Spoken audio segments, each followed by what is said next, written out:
Hi, Jeannie. Hi, Dambara. So this is our very first trial run at, I'm not sure what we're going to call it, Ananda Music Chats.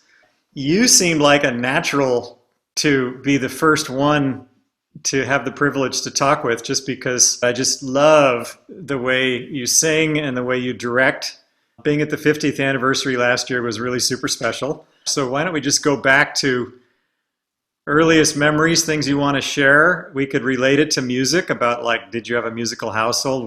What was your family like in that way? Or just anything you want to share about your upbringing.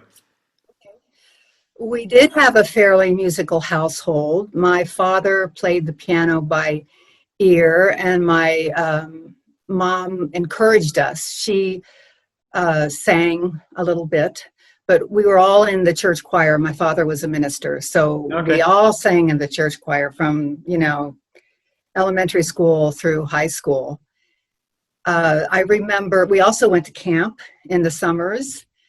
I remember a couple experiences of the power of music in relation to something greater than myself or those around me. We were singing campfire song. I was probably 10 or 11, maybe 12. And it was just very magical. I felt a real expansiveness. I didn't really even call it God. Hmm. But I look back on it and I see that it was that experience of God Hmm. as expansion. I think that's part of the magic of campfires and camp. They do kind of produce a very special inward and reverent almost energy if you're singing the quieter Yeah. camp song. So what about your SIBS? I had four sisters, and Right, there two were of them, five of you, five there girls, were five girls, no yes, boys. no boy. Wow, what was that like? Like, sometimes it was really fun and sometimes it was really awful. Girls can be very fun and girls can be not so good to each other either. So in general, it was really fun. Yeah. Did you all sing? We sang Grace every night. We harmonized a lot we'd sing camp songs a lot just around the house. As Uh-huh. we got older and sang more pop stuff, three of us could play the piano. So we'd play the piano and harmonize. And music was always there. So eventually we'll get to how you found Ananda, but in between, what was your college experience and did you do music there or whatever? I thought that you couldn't really make a living playing music or doing dance, doing much of the arts. So I was trained to be a school teacher, but Huh. when I got into college, immediately I started learning how to play the guitar. Guitar was, and folk music was very popular then. Joan Baez, Joni Mitchell, James Taylor. So I started learning the guitar, and I often had friends. We'd hang around and harmonize and sing together. Not a lot. Then when I got more into my school teaching training, Hmm. I learned more about music with kids, and that was really fun. But I was not cut out to be a school teacher. So I Okay. graduated, I tried it, I realized it wasn't me. And that pretty soon after that, I found Ananda. Had you ever felt just a destiny to be something? I didn't know what I wanted to do. Okay. I, uh, I thought I was going to be a speech and hearing therapist because I had seen on some spy show the hero's girlfriend was a speech and hearing therapist. That was that's why I chose that when I went to college. And then I Uh-huh. switched over to school teaching because I thought that's how I could save the world. I went to University of Denver for Okay. college for 2 years. That was the speech and hearing therapy All thing. right. And then I went even farther to Oregon Ah. to get a teaching degree. Now, a fairly not adventurous young woman from Indiana doing those things was pretty amazing. So in that, I do see masters Uh-huh. guiding hand. And in college, I started getting interested in cosmic consciousness. And I read Be Here Now. Yeah. And that really helped me make a transition from my childhood understanding of God as this old man with a long white beard sitting in the clouds, Yeah. and something more acceptable, more realistic to me, which was cosmic consciousness. And then I started to learn how to meditate Huh. with transcendental meditation, Yeah. which didn't quite, I trusted it. I felt like so many people were using it that I could trust that particular way of meditating. And then I'll go on and tell you how I came on the path. I had graduated from college. I had tried teaching a little bit, knew that wasn't what I wanted. I was still in Oregon. Or in Oregon, I had heard about Yogananda. Someone gave me the autobiography of a yogi. Mm-hmm. So I read that part of the way till it got to him talking about the causal plane. And when I thought there's an astral plane, okay, but a causal plane, oh man, that's too much. That's just too much to understand. So I stopped reading it there. Okay. But his picture and his energy had been kind of set in motion. I was still doing some meditation with TM. I, by that time, had developed a desire for a yearning for meditating, finding a place where people meditated together and lived together in community. That really became very much a strong yearning at that point. So I started looking at different communities. I visited a couple really small ones, but they didn't really meditate together. Then I looked in what was called then the Spiritual Community Guide. Uh-huh. This is back in 1977. And I saw a picture of Yogananda, the same one that's on the front of Autobiography of a Yogi. I looked in, that was in the book, and I looked and it said Ananda Village and talked about the community. I thought, okay, I will go visit this place. So I went down to visit and I interviewed for the apprentice program. Mm-hmm. This was in spring of 77. Okay. So were you the first of your family that put the foot in the door? Yes. Okay. Yeah. So what was that like, your first visit there? It was interesting. I stayed at the meditation retreat. Then I came down to interview, to the farm to interview for the apprentice program. I was supposed to meet Prakash. Well, I went to Pubble, which is now Hansa. Mm-hmm. That's where all the offices were. Yeah. Prakash was supposed to be there. I waited for him. I think Arati is the one who greeted me or tried to help me find Prakash. We couldn't find him anywhere. Finally, we found out that he was in seclusion. And so I kind of sat outside and was waiting to hear more. And Arati finally came out and said, Shivani will interview you. You go down to the comfrey patch in the garden. I went down there and met Shivani, and we talked a little bit, and she said, you are accepted into the apprentice program. Very clear. And then I planned to come back in the summer. That summer, I came as an apprentice for 3 months, and Prakash was head of the apprentice program. Uh-huh. We had sun at 5:30. And then I think by 8, I was at the garden. And I was not a buff person, but I worked in the garden as best I could. And I remember killing some plants too. I think I was supposed to water something one evening before I went home and I forgot. And the next morning, Shivani was giving us all our jobs and she said, and you, Jeannie, can go replant those plants you killed last night. She didn't say it that way. That's all she said. I went over and replanted.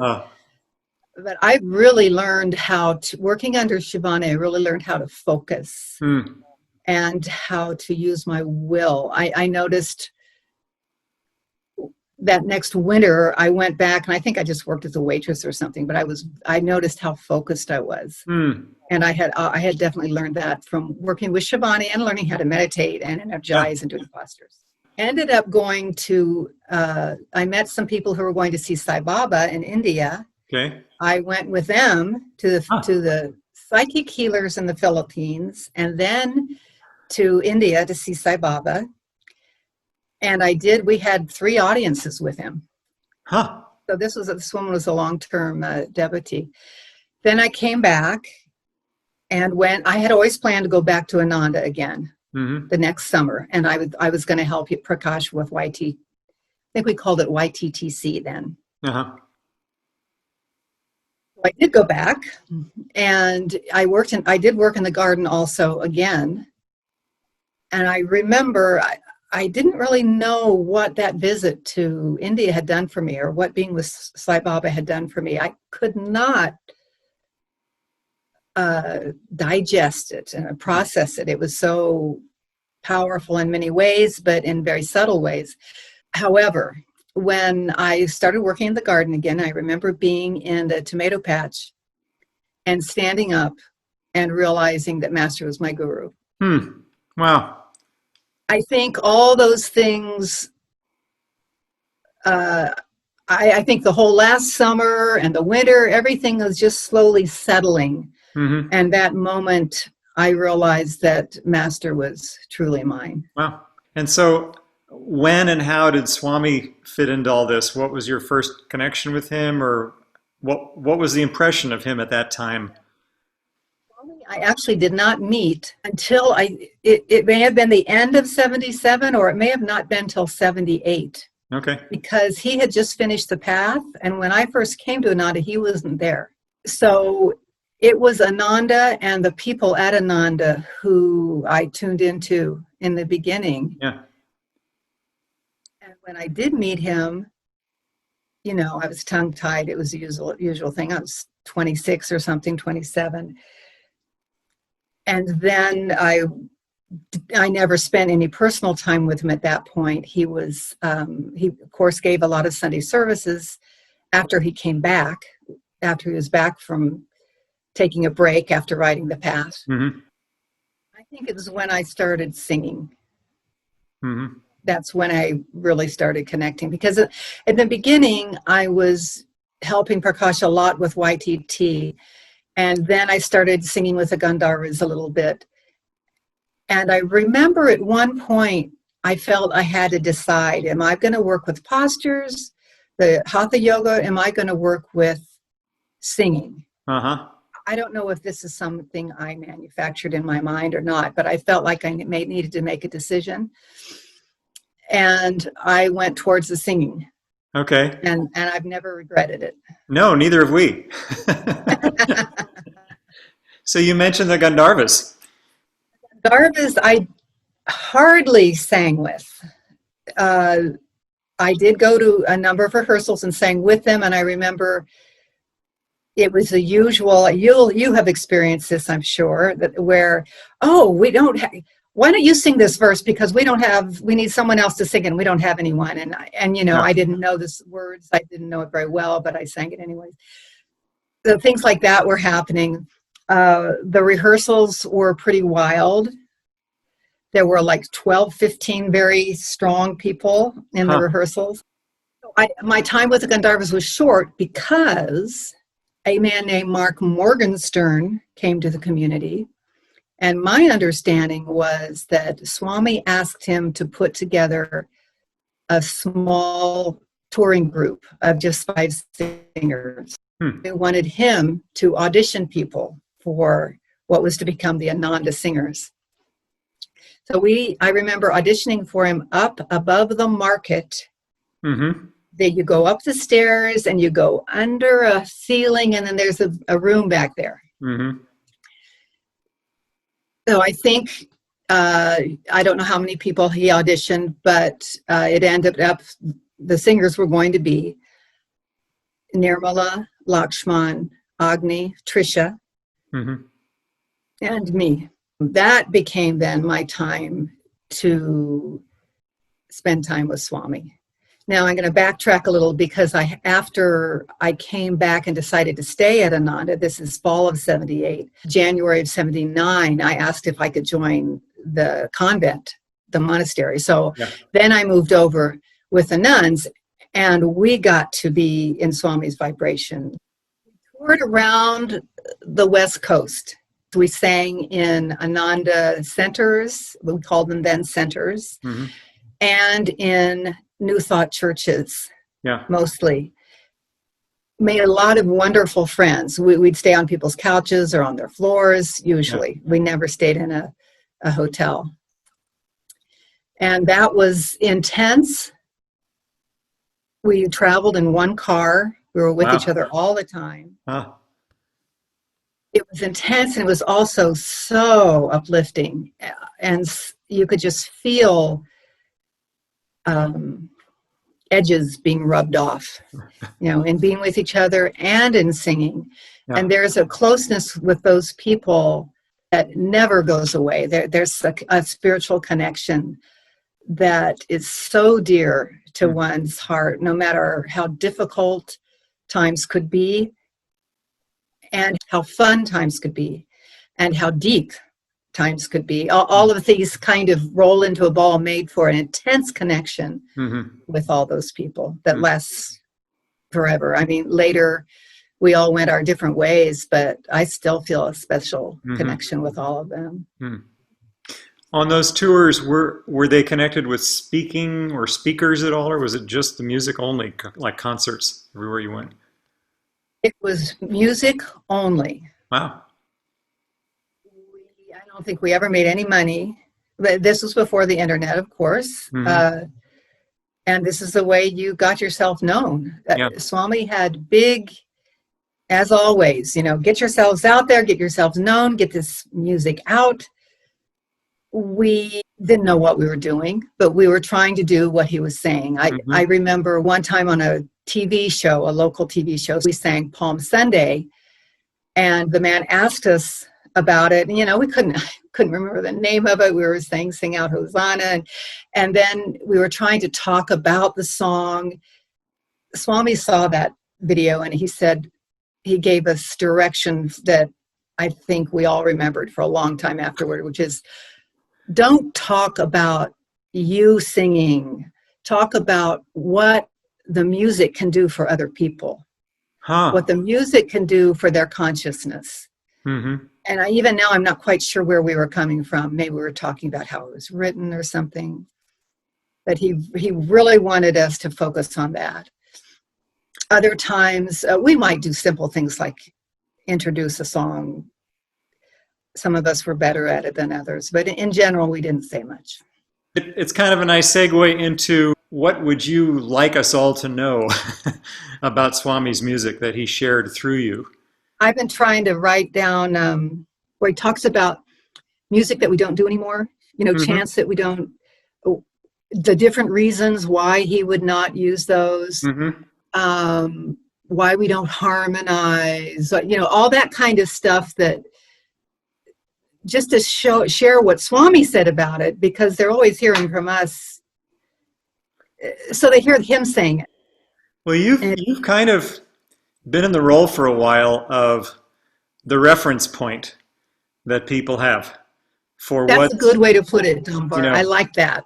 Okay. But I mean, tell me about why that's important, let alone, okay, so you're in that position. Somebody needs to be, and you're a wonderful person to be in that role. But why is that important when people say, hey, here's a chant I didn't, that I've heard from back when, how come you don't do it anymore? What would you say to people? What would you like to say to people? What I have read and heard Swami say is different things about different chants. There are some in the beginning, when I first came, a lot of people were writing chants, and I don't think we were that clear about what Ananda music is and what our vibration was, except with the songs of divine joy, certainly. And but with the chanting, things varied a lot. And not everyone can write a good chant, and not everyone writes an inspired chant.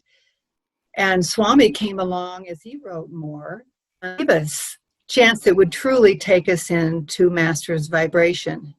And many of us realized that we started letting those other ones fall away a little bit. Mm-hmm. And then, of course, then periodically Swami would say, I don't really like that chant. Please take it off my iPod. I remember being with him when a couple people who had written chants and songs played them for Swami specifically. And he said, they sound like John Denver. It sounds like you're just playing something that you're used to hearing. Mm-hmm. Music that the music that you've been listening to. And that's a big one. He was trying to get us to get away from that, not to pull that energy in, and instead to tune into a higher energy. He also said at one point he really liked one, but he said later, they're very specific and personal to you. They're your personal connection or conversation with God. They're actually not really for all of Ananda. They're heartfelt, they're deep, but they're not for Ananda community. As we got more mature spiritually, we started, and as Swami taught us more, I think we were realizing that what I sing, what I listen to, is tuning me into that very thing, the person who wrote that. Mm-hmm. So I would much rather tune into Swami's vibration. It all seemed to kind of, as the community changed, our understanding of music changed, as Swami trained us more and more, everything was kind of moving forward on all fronts. So people say, but I love that song. It gives me so much, I feel it so much. And he never told us not to sing something in our own personal sadhanas. Yeah. But when we're singing together to tune in, to strengthen our vibration, that is Ananda, our vibration as a community, our vibration as a section of the community, like an ashram, then we want to be singing Ananda songs. That is what we want to be tuning into. We don't want to be tuning into Amazing Grace or something else. That's something that's very hard for people because they feel so, it's like some chants can be their best friend. Yeah. And it helps them and guides them. And that is, once again, that is just fine. It doesn't necessarily do that for everybody else or for anybody else. I don't know. Yeah.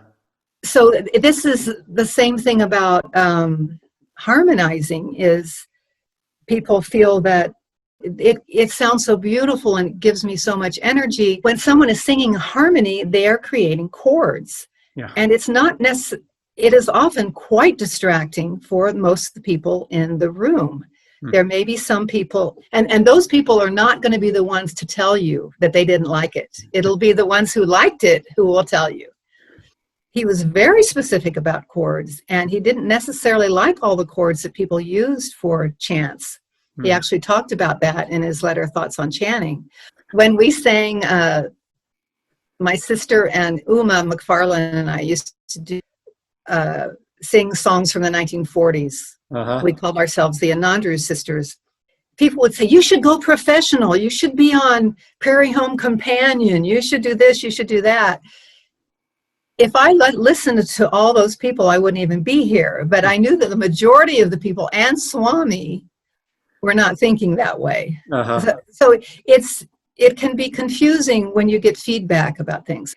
We have to just consider that we want to support our attunement with our specific ray. And the way we can do that is by singing the songs and chants that are part of that ray, not the ones that pull us out here or pull us out there. Very nicely expressed, Jeannie. You did a seminar recently. And how did that come about? And what was the motive for that? I had been wanting to do it for years. I felt like Swami wrote that article or the letter, Thoughts on Chanting, and that we had really not done it justice. We should have picked it up and run with it and kept educating people and sharing the principles from that letter, or the principles in that letter. And so finally the time was just right. We had we just had wonderful new people coming through. I think it might have had something to do with working at Chandi, living and helping Catherine and Tim run Chandi, because I was seeing how confused people were, or how they, maybe not confused, but misinformed. They just didn't know. It's nobody's fault, you know, that these things happen. If anybody's, it's the music people who have not shared this enough. So I think it all just came to a head, and I felt like I really need to start sharing this. Since you were talking about people really didn't understand Ananda music, what is Ananda music?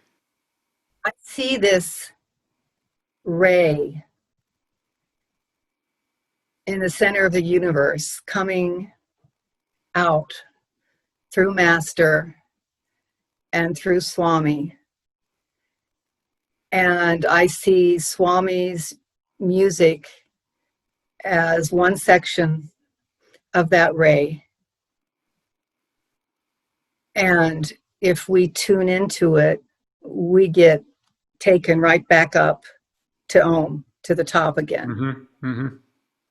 That's one way of seeing Swami's music. And I think that's how I really relate to it now. I think in the beginning, it was fun to sing. It was fun to sing harmony. I did feel something, but now it's become a path, kind of all of it in its own. And I think a lot of us feel that way, who do the music. What would you say to, well, new people who are interested in the choir, joining a choir? Definitely do what you can to be part of it. Yeah. Because it, and Swami encouraged us in that way also. He said, if you want to get to know me, listen to my music. I've heard him say about different people in the community, they should be in the choir. Vidura should be in the choir. He said that at one point. And Vidura was in the choir in India, I think. So it's very, very important. And sometimes one doesn't have time in the first years or so. You're too involved in getting to know people, getting to know your job. Different people have different dharmas.